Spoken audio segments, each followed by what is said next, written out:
തരൂർ തിരഞ്ഞെടുക്കപ്പെടുന്നതിൻ്റെ ഏക റീസൺ എന്ന് പറയുന്നത് തരൂർ ഇത് കൊടുത്താൽ വാങ്ങിക്കും, തരൂർ നമ്മുടെ ആളായി കഴിഞ്ഞിരിക്കുന്നു.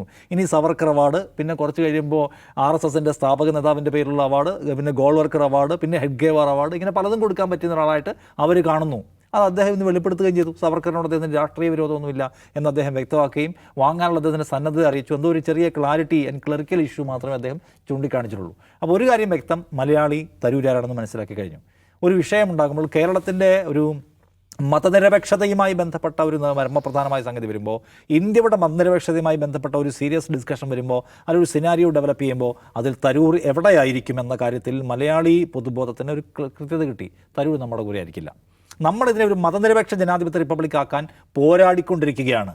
കോൺഗ്രസ് പോരാടിക്കൊണ്ടിരിക്കുകയാണ്. കോൺഗ്രസിൻ്റെ തലപ്പത്തുള്ള രാഹുൽ ഗാന്ധി നിരന്തരം ഭരണഘടന ഉയർത്തിക്കൊണ്ട് RSS ആണ് ഈ രാജ്യത്തെ ബാധിച്ച പ്രധാനപ്പെട്ട പ്രശ്നം എന്ന് പറഞ്ഞുകൊണ്ടിരിക്കുകയാണ്. ആ ഫൈറ്റിൽ തരൂരില്ല. ഒന്ന് ക്ലാരിറ്റി വന്ന കാര്യമുണ്ട്. തരൂർ ഇപ്പോൾ ടെക്നിക്കലി അദ്ദേഹം ഇവിടെ ഈ ബോഗിയിൽ നിൽക്കുന്നു എന്നൊക്കെ വെറുതെ കാണാമെന്ന് ഒഴിച്ചു നിർത്തിയാൽ തരൂർ പോയി കഴിഞ്ഞു. ഒരു മനുഷ്യൻ ആശയപരമായി പോയി കഴിഞ്ഞാൽ പോയില്ലേ. നമ്മളിപ്പോൾ തൃശ്ശൂർ മേയറുടെ കാര്യം പറയാം, MK വർഗീസ്. അദ്ദേഹം പറഞ്ഞു വരുമ്പോൾ LDFൻ്റെ മേയറാണ്. പക്ഷേ അദ്ദേഹം നിൽക്കുന്ന എവിടെയാണ്? അദ്ദേഹത്തിന് ഏറ്റവും ഇഷ്ടം സുരേഷ് ഗോപിയാണ്. സുരേഷ് ഗോപിയെ ജയിപ്പിക്കാൻ വേണ്ടി പണിയെടുത്തുള്ള ആളാണ്. സുരേഷ് ഗോപിക്ക് വേണ്ടിയുള്ള വാർത്താനാണ് അദ്ദേഹം പറഞ്ഞുകൊണ്ടിരിക്കുന്നത്. ഇവരുടെ ഒന്നും കൺട്രോളല്ല. ഇടയ്ക്ക് CPI കിടന്ന് പറയും അദ്ദേഹത്തെ പുറത്താക്കണമെന്ന്. ഇപ്പോൾ തരൂരിനെ പുറത്താക്കണമെന്ന് വേറെ ആൾക്കാർ ആവശ്യപ്പെടുന്ന പോലെ. MK വർഗീസിനെ പുറത്താക്കാൻ പറ്റാത്ത CPM ആണ് തരൂരിനെ കോൺഗ്രസ് പുറത്താക്കുന്നില്ല എന്നൊരു ബഹളം ഉണ്ടാക്കുന്നത്. അങ്ങനെ ഒരു കോമഡി ഉണ്ട്. അതുകൊണ്ട് അപ്പോൾ ഞാൻ പറഞ്ഞു വരുന്നത്, ആ നിലയ്ക്കുള്ള ഒരു മനുഷ്യനായിട്ട് ഇദ്ദേഹം നിൽക്കുന്നു. പിന്നെ സ്ട്രാറ്റജിയാണ്. KV തോമസിൻ്റെ കാര്യത്തിലും കോൺഗ്രസ് സ്വീകരിച്ചതാണ്. KV തോമസ് പല നമ്പർ ഇറക്കി നോക്കി അവസാനം അദ്ദേഹം ഇറങ്ങിപ്പോവാണ് ചെയ്തത്. അദ്ദേഹം പരിധി വിട്ടപ്പോഴാണ് ഇവർ പുറത്താക്കാൻ തീരുമാനമെടുക്കുന്നത്. അപ്പോൾ പുറത്താവാൻ ശ്രമിക്കുന്ന ആൾക്കാർ അവരുടെ തരൂരിന് അത്രയൊക്കെ അന്തസ്സ് ബാക്കിയുണ്ടെന്ന് തോന്നുന്നു കേട്ടോ. വെറുതെ ഇറങ്ങിപ്പോയിട്ട് അനിൽ ആൻ്റണിയൊക്കെ പോലെ എന്തെങ്കിലും ഒരു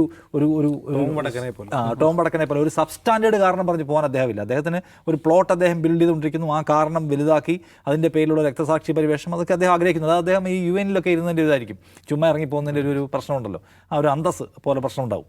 ഇനി അദ്ദേഹം പോയി. കോൺഗ്രസ്സുകാർ മനസ്സിലാക്കുന്നത് അങ്ങനെയാണ്. കോൺഗ്രസ്സുകാർ ഇപ്പോൾ പരിധി വിട്ട് അദ്ദേഹത്തെ റെസ്പെക്ട് ചെയ്തു. ഞങ്ങളുടെ തരൂരിൻ്റെ കൂടെ ഒരു ഫോട്ടോ എടുത്ത് പോസ്റ്റ് ചെയ്തേക്കാം, അദ്ദേഹം ഒരു അന്താരാഷ്ട്ര നേതാവാണല്ലോ എന്നൊന്നും കോൺഗ്രസ്സുകാർ പോലും കാണുന്നില്ല. പ്രത്യേകിച്ച് കോൺഗ്രസിലെ യുവ നേതാക്കളും യുവ പ്രവർത്തകരും സിമ്പതൈസൊന്നും അദ്ദേഹത്തെ വാല്യൂ ചെയ്യുന്നില്ല. അതിൽ കൂടുതൽ പ്രാധാന്യം കിട്ടുന്ന വേറെ നേതാക്കൾ, അതിൽ കൂടുതൽ ആൾക്കാർ സ്നേഹിക്കുന്ന അബിൻ വർക്കിയാണെന്ന് എനിക്ക് തോന്നുന്നത്. അതിൽ അത്രയൊന്നും വാല്യൂ ഇദ്ദേഹത്തിന് കിട്ടുന്നില്ല.